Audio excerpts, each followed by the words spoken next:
मलिका अस्पताल में बेड पर लेटे हुए तड़प रही है। वो गर्भवती है। बेड के पास उसका पति रमेश खड़ा है। आह आह रमेश, दर्द से मेरा पेट फटा जा रहा है। थोड़ा सा सह लो मल्लिका, डॉक्टर साहब सब कुछ ठीक कर देंगे। डॉक्टर साहब कुछ टेस्ट करने के बाद रमेश से कहते हैं, देखिए आपकी पत्नी की हालत बहुत खराब है, उन्हें कोई बड़े अस्पताल में ले जाना होगा, नहीं तो बच्चा और माँ दोनों मर सकते हैं। नहीं नहीं, ये मैं नहीं होने दे सकता, लेकिन बड़ा अस्पताल तो बहुत दूर है, देश के दक्षिण भाग ओडिशा में है। हाँ, ट्रेन में तत्काल टिकट करवा लीजिए, 2 दिन में पहुंच जाएंगे। लेकिन रमेश को तत्काल की टिकट नहीं मिली। रमेश ने जनरल का टिकट करवा लिया और अपनी प्रेग्नेंट बीवी को लेकर स्टेशन चला गया। मैं ठीक तो हो जाऊंगी ना, मेरे बच्चे को कुछ होगा तो नहीं? नहीं मल्लिका, डॉक्टर साहब ने कहा है कि अस्पताल बहुत बड़ा है, देश भर के लोग वहाँ इलाज करवाने जाते हैं। लेकिन हमें तो कंफर्म टिकट ही नहीं मिली। मैं इस अवस्था में 2 दिन बिना सोए कैसे जाऊंगी? वही तो चिंता है, लोगों से बात करके देखना पड़ेगा। पास ही में एक मजदूर खड़ा हुआ था। उसने कहा, कोई अपना जगह नहीं छोड़ेगा साहब, ये दुनिया बहुत स्वार्थी हो गया है। खैर मैं भी जा रहा हूँ इस ट्रेन से, कुछ काम हो तो बताना। समय पर ट्रेन स्टेशन पर आ गई। सब लोग जल्दबाजी में ट्रेन में चढ़ गए और ट्रेन चलने लगी। रमेश मलिका को लेकर उस बोगी में गया जहाँ ज्यादा पैसे देकर लोग सोते हुए सफर का आनंद लेते हैं। रमेश ने एक आदमी से कहा, साहब मेरी बीवी गर्भवती है, उसके पेट में बहुत दर्द है, उसे सोने के लिए थोड़ा सा जगह देंगे क्या? ये सुनकर वो आदमी गुस्सा हो गया। ये देखो, 5 मिनट हुआ नहीं कि भिखारी का बच्चा चला आया। ए सुन, मैंने ज्यादा पैसे देकर ये सीट बुक किया है, इसमें तेरी बीवी को क्यों जगह दूं? जा भाग यहाँ से। अरे तुम जैसे लोगों के लिए ही तो ट्रेन बदनाम है, तुम लोग बस अमीरों को परेशान करना जानते हो। सभी ने रमेश और उसकी बीवी का बहुत अपमान किया। रमेश अपनी बीवी को लेकर जनरल बोगी में चला गया जहाँ ठीक से खड़े होने की भी जगह नहीं थी। मेरे पेट में फिर दर्द हो रहा है, मैं खड़ी नहीं हो पा रही हूँ। थोड़ा सा इंतजार करो मल्लिका, टीटी साहब को आने दो, मैं उनसे बात करके देखता हूँ। कुछ देर बाद टीटी टिकट चेक करने के लिए आया। रमेश ने उससे सब कुछ खुलकर कहा। टीटी बोला, ये तुम्हारे बाप का ट्रेन है क्या? हाँ, यहाँ मुफ्त में कुछ नहीं होता है। मेरे पास एक बेड है, लेकिन उसके लिए 3000 रुपए लगे। 3000 रुपए? लेकिन इतना पैसा तो मेरे पास नहीं है साहब। तो फिर बेड के बारे में भूल जाओ, पता नहीं कहाँ कहाँ से चले आते हैं गरीब के बच्चे। टीटी चला गया। मलिका खड़ी रही। रमेश उसके पास खड़ा रहकर उसे सहारा देता रहा। इतने में मलिका का पेट बहुत ज्यादा दुखने लगा। वो जोर जोर से चिल्लाने लगी, आह आह आह। तभी वो मजदूर वहाँ आया। स्टेशन में जो रमेश के पास खड़ा था, उसने कहा, भाभी जी को तकलीफ हो रही है ना, मैंने बहुत मुश्किल से एक सीट का इंतजाम किया है, आइए भाभी जी को बैठा दीजिए। मलिका उस सीट पर जाकर बैठ गई। आपका बहुत बहुत धन्यवाद, किसी ने हमें सीट नहीं दिया। अरे एक गरीब के मुश्किल वक्त पर एक गरीब ही तो काम आता है। मैं भी जा रहा हूँ अस्पताल इलाज करवाने। भगवान करे कि आप स्वस्थ हो जाएं, अब गरीबी का एक भगवान ही तो है। इतने में ट्रेन एक बार जोर से हिल गई, जैसे मानो भूकंप आया हो। अरे ये क्या हुआ? भूकंप आया क्या? नहीं भाभी जी, चिंता मत कीजिए, ये ट्रेन ऐसी ही है, बहुत पुराना ट्रेन है ना, बार बार कांप उठती है। आप अस्पताल जाते रहते हो क्या? हाँ, मुझे तो साल में 2 बार जाना ही पड़ता है। ऐसे ही बातचीत चलती रही। उधर ट्रेन एक बड़े स्टेशन पर घुसने वाली थी। ट्रेन के 2 ड्राइवर हाथ में फोन लेकर स्टेशन मास्टर से कांटेक्ट करने की कोशिश करने लगे। हेलो, प्लेटफॉर्म नंबर 5 क्लियर है ना? Hello hello. लेकिन दूसरी ओर से कोई रिस्पॉन्स नहीं आया। रिस्पॉन्स क्यों नहीं आ रहा है? हेलो हेलो, ट्रेन 2 मिनट में 5 नंबर प्लेटफॉर्म पर घुस जाएगी, लाइन क्लियर है ना? हेलो। लेकिन लाइन में कुछ खराबी के कारण स्टेशन मास्टर के पास ये संदेश पहुंच नहीं पाया। उधर 5 नंबर प्लेटफॉर्म के आगे एक मालगाड़ी खड़ी हुई थी। मालगाड़ी के ड्राइवर को भी कुछ संदेश नहीं मिला और लाइन में कुछ गड़बड़ी के कारण सिग्नल ग्रीन हो गया। इस यात्री भरी ट्रेन के ड्राइवर्स ने ग्रीन सिग्नल देखा। सिग्नल तो हरा है, चलो प्लेटफॉर्म पर ट्रेन घुसा देते हैं। ड्राइवर ने ट्रेन को 5 नंबर प्लेटफॉर्म की ओर मोड़ दिया। उधर सभी यात्री आराम से सो रहे थे। कोई अखबार पढ़ रहा था तो कोई खाना खा रहा था। मलिका को बहुत जोर से टॉयलेट आई। मुझे बाथरूम जाना है, ये बोलकर मलिका उठ गई और बाथरूम में घुस गई। तभी ट्रेन के ड्राइवर ने सामने मालगाड़ी को देखा। अरे बाप रे, सामने मालगाड़ी है, ब्रेक मारो ब्रेक मारो। ड्राइवर ने ब्रेक तो मारा, लेकिन ट्रेन की रफ्तार बहुत ज्यादा थी। ब्रेक मारकर भी कोई फायदा नहीं हुआ। इस ट्रेन ने मालगाड़ी को धक्का मार दिया और पूरी की पूरी ट्रेन पलट गई। मलिका बाथरूम में थी। बाथरूम टूट गया और वो बाथरूम से एक झटके में पास ही के एक खेत में गिर गई। उसके सिर पर चोट लगी और वो बेहोश हो गई। लेकिन बाकी यात्री ट्रेन के अंदर ही फंस गए। कोई ट्रेन के नीचे दबकर मर गया, किसी का हाथ शरीर से अलग हो गया तो किसी का पैर। सभी दर्द के मारे तड़पने लगे। बचाओ, हमें बचाओ। मुझे कोई बचा लो, मेरे बच्चे मेरा इंतजार कर रहे हैं। लेकिन कौन किसे बचाएगा? चारों तरफ खून ही खून बहने लगा। चारों ओर से रोने और चीखने चिल्लाने की आवाज आने लगी। दोनों ड्राइवर तो वहीं पर मर गए। रमेश का एक हाथ शरीर से अलग हो गया। उसने आसपास देखा तो वो मजदूर मरा पड़ा था। रमेश को रोना आ गया। आपने हमारी कितनी मदद की, और ये क्या हुआ आपको? मल्लिका कहाँ है? रमेश ठीक से खड़ा नहीं हो पाया, लेकिन किसी भी तरह एक हाथ की मदद से वो ट्रेन से बाहर आया। वो मल्लिका को ढूंढने लगा। मल्लिका कहाँ हो तुम? मुझे आवाज दो मल्लिका। रमेश की चीख किसी ने नहीं सुनी। उसने देखा चारों ओर लोग चीख रहे हैं, चिल्ला रहे हैं। इतने में रमेश ने देखा एक आदमी ट्रेन के अंदर से उसकी ओर हाथ बढ़ाए हुए उसे पुकार रहा है। मुझे बचा, मुझे खींचो, मुझे बचाओ। ये वही आदमी है जिसने मल्लिका को जगह नहीं दी थी, जिसने रमेश का अपमान करके भगा दिया था। लेकिन रमेश इंसान था, उसके पास दिल था। उसने उस आदमी को बचाने के लिए अपना हाथ बढ़ा दिया और बहुत मुश्किल से उस आदमी को खींच लिया। लेकिन उसके पास एक ही हाथ था, इसीलिए वो अपना बैलेंस ठीक नहीं रख पाया और ट्रेन के अंदर गिर गया। वो आदमी उसके ऊपर गिरा और ट्रेन का एक हिस्सा टूटकर दोनों पर गिर गया। चारों तरफ खून छिटक गया और दोनों की मृत्यु हो गई। इतने में वहाँ न्यूज वाले आ गए, सुरक्षा दल भी आ गया। लेकिन यह हादसा इतना बड़ा था कि सबके होश उड़ गए। एक के बाद एक लाशें निकलने लगी और सरकार गिनती करती रही। रात से सुबह हो गई। 500 से भी ज्यादा लोगों की मृत्यु हो चुकी थी। इतने में खेत के ऊपर सूरज की रोशनी पड़ी और बेहोश मल्लिका को होश आया। उसके पेट में अचानक से दर्द हुआ। वो दर्द से तड़पने लगी और खेत में ही उसकी डिलीवरी हो गई। उसे एक बेटा हुआ। बेटा, मेरा बच्चा। लेकिन ये क्या हुआ? चारों तरफ इतना हंगामा क्यों है? अपने बेटे को गोद में लेकर मल्लिका ट्रेन की पटरी पर आई और ये सब देखकर चौंक गई। वो रमेश को ढूंढने लगी। पुलिस के पास जाकर उसने कहा, आपने मेरे पति को देखा है क्या? देखिए, हमारे पास बहुत सारी लाश हैं, उन सबको देखकर अपने पति को आइडेंटिफाई करो। मल्लिका लाशों के पहाड़ में अपने पति को ढूंढती रही और अंत में उसे रमेश की डेड बॉडी दिखी। मल्लिका रो पड़ी। एक पुलिस वाले ने उसे सहारा दिया। देखो, रो मत, तुम्हारे जैसे बहुतों ने अपने परिवार वालों को खोया है। शुक्र करो कि तुम जिंदा हो और तुम्हारा बच्चा भी ठीक है। मल्लिका ने अपने बेटे के सर पर चुंबन किया। बेटा, तू बिल्कुल अपने बाप पर गया है। जिस दिन इतने सारे लोगों की जान गई, उस दिन दुनिया में एक नई जान आई। शायद यही है जीवन का सार, यही है जीवन का मतलब। हम सभी को एक ना एक दिन तो जाना ही है, लेकिन मृत्यु इतनी भयानक होती है, ये किसको पता था। जिंदगी 2 पल की है दोस्तों, उसे जी भर कर जी लीजिए। पता नहीं कब किसका बुलावा आ जाए।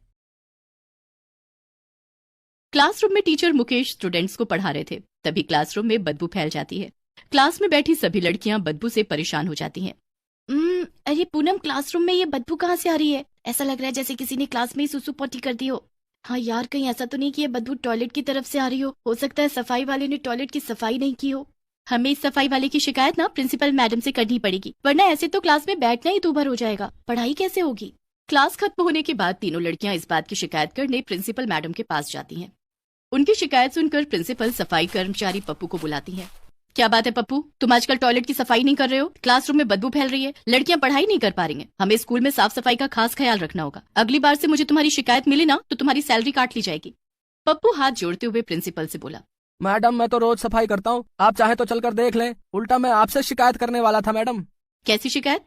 न जाने जेंट्स टॉयलेट में रोज डायपर कौन फेंक जाता है। स्कूल में तो कोई बच्चा भी नहीं है, उस डायपर में सूसू पार्टी लगी होती है। मुझे सफाई करने में उल्टी आ जाती है मैडम। ठीक है, चलो मुझे दिखाओ कहाँ पर है डायपर। पप्पू प्रिंसिपल मैडम को जेंट्स टॉयलेट में ले जाता है। प्रिंसिपल के पीछे पीछे सभी लड़कियां भी वहां जाती हैं। प्रिंसिपल और सभी लड़कियों ने वहां जाकर देखा तो सच में डस्टबिन में यूज्ड डायपर फेंका हुआ था, जिसमें सुसु पॉटी भी लगा हुआ था। ओह माय गॉड, हमारे स्कूल में डायपर कौन पहनता है? न जाने कौन पहनता है मैडम जी, लेकिन ये डायपर रोज यहाँ फेंका रहता है। पप्पू, तुम इस बात का पता लगाओ और जैसे ही पता चले मुझे आकर बताओ। ठीक है मैडम जी। सभी लड़कियां अपने क्लासरूम में चली जाती हैं। प्रिंसिपल मैडम भी अपने केबिन की तरफ जाने लगती हैं। तभी उनके बगल से कक्षा 7 के क्लास टीचर मुकेश गुजरते हैं। मुकेश के बगल से गुजरते ही प्रिंसिपल मैडम को बहुत गंदी बदबू आई। ये सुसु पॉटी की बदबू मुकेश के पास से क्यों आ रही है? पता नहीं क्या बात है, मुझे पता लगाना ही होगा। प्रिंसिपल अपने केबिन में चली जाती हैं। सभी लड़कियां अपने क्लासरूम में बैठकर क्लास टीचर का इंतजार कर रही थी। तभी उनके क्लास टीचर मुकेश क्लास के अंदर आए। मुकेश के क्लास के अंदर आते ही, आरती सुन। क्या है पूनम? मुकेश सर की पैंट को देख, कितना फूला हुआ है, ऐसा लग रहा है जैसे उन्होंने डायपर पहन रखा हो। आरती मुकेश टीचर के पैंट की तरफ गौर से देखती है। हाँ यार, तू सच कह रही है। जयती उन दोनों के बगल में बैठी थी और उनकी बातें सुन रही थी। पूनम ठीक कह रही है, जरूर वो डायपर वाला टीचर मुकेश सर ही है। ये रोज डायपर पहनकर स्कूल आते हैं और डायपर में ही सुसु पॉटी करते हैं, इसीलिए क्लासरूम में इतनी बदबू आती है। दूसरे दिन से मुकेश सर के क्लासरूम में आते ही लड़कियां उनका मजाक उड़ाने लगी। लड़कियों ने उनका नाम डायपर वाले टीचर रख दिया। अरे डायपर वाले टीचर आ गए। अरे हमने तो बच्चों को डायपर पहनते देखा था। ये तो दुनिया के पहले ऐसे क्लास टीचर हैं जो क्लासरूम में डायपर पहनकर आते हैं। इनका बचपना अभी तक नहीं गया। सभी लड़कियां जोर जोर से हंसने लगती हैं। लड़कियों को अपने बारे में इस तरह की बातें करते देखकर मुकेश सर बहुत शर्मिंदा हो गए। उन्होंने अपनी गलती छिपाने के लिए लड़कियों को सजा के तौर पर बेंच पर खड़ा कर दिया और उन्हें डांटते हुए बोले, तुम लोगों को अपने ही क्लास टीचर का मजाक उड़ाते हुए शर्म आनी चाहिए। क्या मैंने तुम लोगों को यही संस्कार दिए हैं? अब तुम सब सारा दिन बेंच पर खड़ी रहो। बेचारी लड़कियां सारा दिन बेंच पर खड़ी रहीं। स्कूल की छुट्टी होने के बाद यार ये मुकेश सर तो बड़े खराब है। एक तो चोरी, ऊपर से सीना चोरी, खुद क्लासरूम में डायपर पहन कर आते हैं, डायपर में सुसु पोटी करते हैं, उल्टा हमें ही सारा दिन बेंच पर खड़े होने की सजा सुना दी। उनकी इस हरकत से हमें कितनी परेशानी हो रही है, ये बात उन्हें कौन बताएगा? हमें ना कुछ करना ही होगा। हमें ये बात प्रिंसिपल मैडम को बतानी होगी। प्रिंसिपल मैडम ही इसका उपाय ढूंढेंगी। लेकिन प्रिंसिपल मैडम हमारी बात पर विश्वास कैसे करेंगी? अगर उन्होंने हमारी बात नहीं मानी तो उन्हें ये बात बताने से पहले हमें इस बात का सबूत इकट्ठा करना होगा कि मुकेश सर ही डायपर वाले टीचर हैं। हम ऐसे ही किसी पर आरोप नहीं लगा सकते। तो ठीक है, क्लास खत्म होने के बाद हम सब पप्पू के पास चलेंगे। जयती और पूनम दोनों एक साथ बोलती हैं, ठीक है। क्लास खत्म होने के बाद तीनों लड़कियां सफाई कर्मचारी पप्पू के पास जाती हैं। पप्पू, तुम्हें हमारा एक काम करना होगा। कैसा काम बिटिया? हमें शक है कि हमारी class teacher Mukesh sir diaper पहनते हैं। तुम्हें इस बात का पता लगाना होगा। बेचारी लड़कियां सारा दिन बेंच पर खड़ी रही स्कूल की छुट्टी होने के बाद। यार ये मुकेश सर तो बड़े खराब है। एक तो चोरी, ऊपर से सीना चोरी, खुद क्लासरूम में डायपर पहन कर आते हैं, डायपर में सुसु पोटी करते हैं, उल्टा हमें ही सारा दिन बेंच पर खड़े होने की सजा सुना दी। उनकी इस हरकत से हमें कितनी परेशानी हो रही है, ये बात उन्हें कौन बताएगा? हमें ना कुछ करना ही होगा। हमें ये बात प्रिंसिपल मैडम को बतानी होगी। प्रिंसिपल मैडम ही इसका उपाय ढूंढेंगी। लेकिन प्रिंसिपल मैडम हमारी बात पर विश्वास कैसे करेंगी? अगर उन्होंने हमारी बात नहीं मानी तो उन्हें ये बात बताने से पहले हमें इस बात का सबूत इकट्ठा करना होगा कि मुकेश सर ही डायपर वाले टीचर हैं। हम ऐसे ही किसी पर आरोप नहीं लगा सकते। तो ठीक है, क्लास खत्म होने के बाद हम सब पप्पू के पास चलेंगे। जयती और पूनम दोनों एक साथ बोलती हैं, ठीक है। क्लास खत्म होने के बाद तीनों लड़कियां सफाई कर्मचारी पप्पू के पास जाती हैं। पप्पू, तुम्हें हमारा एक काम करना होगा। कैसा काम बिटिया? हमें शक है कि हमारी class teacher Mukesh sir diaper पहनते हैं। तुम्हें इस बात का पता लगाना होगा। लेकिन मैं इस बात का पता कैसे लगाऊंगा? तुम्हें मुकेश सर पर नजर रखनी होगी। जब भी वो बाथरूम आए तो तुम्हें छिपकर उन्हें देखना होगा, और जब वो डायपर डस्टबिन में फेंक रहे होंगे तब तुम्हें उनकी वीडियो बनानी होगी। लेकिन मेरे पास तो मोबाइल फोन है ही नहीं, मैं वीडियो कैसे बनाऊंगा? कोई बात नहीं, तुम मेरा फोन रख लो और इसी फोन से वीडियो बनाना। लेकिन मुझे वीडियो बनाना भी नहीं आता है। वीडियो बनाना मैं तुम्हें सिखाऊंगी। जयती पप्पू को अपना मोबाइल फोन देती है और उसे वीडियो बनाना सिखाती है। उसके बाद सभी लड़कियां क्लासरूम में चली जाती हैं। मुझे तो मुकेश सर पर ही शक है। हाँ यार, उनके क्लास में आते ही बदबू फैल जाती है। उधर पप्पू अब जेंट्स टॉयलेट के बाहर हर वक्त खड़ा रहता और मुकेश सर पर नजर रखने लगा। मुकेश सर इधर ही आ रहे हैं, मुझे आज इनकी वीडियो बनानी ही होगी। हाँ, पप्पू टॉयलेट के बाहर खड़ा था और मुकेश सर फुर्ती से टॉयलेट के अंदर चले जाते हैं। पप्पू टॉयलेट के बाहर से उन्हें छिपकर देख रहा था। उस दिन सचमुच पप्पू ने मुकेश सर को अपना यूज्ड डायपर डस्टबिन में फेंकते हुए देख लिया। पप्पू ने मुकेश सर का डायपर डस्टबिन में फेंकते हुए वीडियो बना लिया। उसके बाद जब स्कूल की छुट्टी हो गई तब पप्पू पूनम, आरती और जयती के पास गया और बोला, बिटिया तुम लोग ठीक कह रहे थे, मुकेश सर डायपर पहनकर स्कूल आते हैं। क्या आपने उन्हें डायपर फेंकते हुए देखा? हाँ, सिर्फ देखा ही नहीं, मैंने वीडियो भी बना लिया है। हाँ, पप्पू उन लड़कियों को वो वीडियो दिखाता है जिसमें मुकेश सर डस्टबिन में अपना यूज डायपर फेंक रहे थे। हमारा शक सही निकला। अब हमें ये सबूत कल प्रिंसिपल मैडम को दिखाना होगा। हाँ, हम ऐसा ही करेंगे। रोज रोज हमें कितनी बदबू बर्दाश्त करनी पड़ती है, लेकिन उससे पहले हमें मुकेश सर को रियलाइज करवाना होगा कि वो कितना गलत कर रहे हैं, विद्या के मंदिर में गंदगी फैला रहे हैं। दूसरे दिन तीनों लड़कियां स्कूल आई और क्लासरूम में जाकर बैठ गई। कुछ देर के बाद मुकेश सर क्लास में आए। उन्हें देखकर तीनों लड़कियां आपस में खुसुर फुसुर करने लगी। पूनम, आरती और जयती, तुम तीनों आपस में क्या बातें कर रही हो? तुम लोगों का पढ़ने में मन नहीं लगता है? सर, हमारा पढ़ने में तो बहुत मन लगता है, लेकिन जैसे ही आप क्लासरूम के अंदर आते हैं ना जाने कहां से बदबू का झोंका आता है और हमारा ध्यान भटक जाता है। क्या कहना चाहती हो तुम? मेरे आने से बदबू आती है? हाँ सर, बहुत गंदी बदबू आती है और ये बदबू पूरी क्लास महसूस करती है। क्यों लड़कियों, मैं ठीक कह रही हूँ ना? हाँ। तुम लोग कितनी बदतमीज हो। अपने टीचर के साथ ऐसा व्यवहार करना तुम्हें शोभा देता है? और आप जो कर रहे हैं वो एक टीचर को करना शोभा देता है क्या? मैं क्या कर रहा हूँ? मैंने ऐसा क्या कर दिया है? वो तो आपको प्रिंसिपल मैडम बताएंगी। तभी सभी लड़कियां प्रिंसिपल मैडम से मिलने उनके कमरे में पहुंची। क्या बात है जयती, आरती, पूनम, तुम सब लड़कियां आज पढ़ाई छोड़कर यहाँ कैसे? मैडम, हमें पता चल गया है कि हमारी क्लास में गंदी बदबू कहाँ से आती है और डायपर पहनकर स्कूल कौन आता है। कौन है वो? मुकेश सर। अपने क्लास टीचर पर इतना गंदा आरोप लगाने से पहले कुछ सोच लो। अगर ये आरोप गलत निकले तो तुम लोगों को स्कूल से निकाला जा सकता है। मैडम, हम ये आरोप यूं ही नहीं लगा रहे हैं, हमारे पास इस बात का पक्का सबूत है। कैसा सबूत? जयती प्रिंसिपल मैडम को वो वीडियो दिखाती है जिसमें मुकेश सर डस्टबिन में अपना यूज्ड डायपर फेंकते हुए कैमरे में कैद हो गए थे। ओह, तो ये बात है। ठीक है, तुम लोग जाओ, मैं देखती हूँ। सभी लड़कियां क्लासरूम में चली गईं। उसके बाद प्रिंसिपल मैडम ने मुकेश सर को अपने केबिन में बुलाया। यस मैडम, आपने मुझे बुलाया? हाँ, अंदर आइए मुकेश जी। जी मैडम। मुकेश सर कुर्सी पर बैठने वाले थे कि प्रिंसिपल मैडम ने उन्हें खड़ा रहने के लिए कहा। नहीं, आप खड़े रहिए। मुकेश सर को बहुत बेइज्जती महसूस हुई, लेकिन उन्होंने कुछ नहीं कहा। मुकेश जी, आप स्कूल में डायपर पहनकर आते हैं और उसी में सुसु पोटी करते हैं। इस गंदी हरकत के लिए आपको 1 सप्ताह के लिए सस्पेंड किया जाता है। नहीं मैडम, ये झूठ है। मैं डायपर नहीं पहनता हूँ। अच्छा, तो ये क्या है?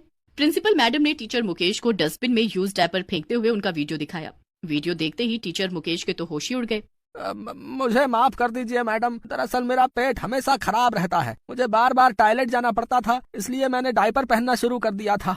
आपको पता है आपकी इस हरकत से स्कूल के स्टूडेंट्स पर क्या असर पड़ेगा? हम बच्चों को स्वच्छ रहना क्या इसी तरह से सिखाएंगे? सॉरी मैडम, आगे से ऐसा नहीं होगा। आप 1 सप्ताह की छुट्टी लीजिए और किसी अच्छे डॉक्टर से अपने पेट का इलाज कराइए, नहीं तो हमें जबरन आपको सस्पेंड करना पड़ेगा। ठीक है मैडम। टीचर मुकेश ने 1 सप्ताह की छुट्टी ली और डॉक्टर के पास जाकर अपना इलाज करवाया। 1 सप्ताह के बाद जब टीचर मुकेश स्कूल आए, क्लासरूम में आते ही उन्होंने सभी बच्चों को कहा, बच्चों, मेरी वजह से तुम लोगों को बहुत परेशानी हुई है, हो सके तो मुझे माफ कर देना। मैंने अपने पेट का इलाज करा लिया है और अब मैं कभी भी डायपर पहनकर स्कूल नहीं आऊंगा। मुकेश ने प्रिंसिपल मैडम और सफाई कर्मचारी पप्पू से भी अपनी गलती की माफी मांगी।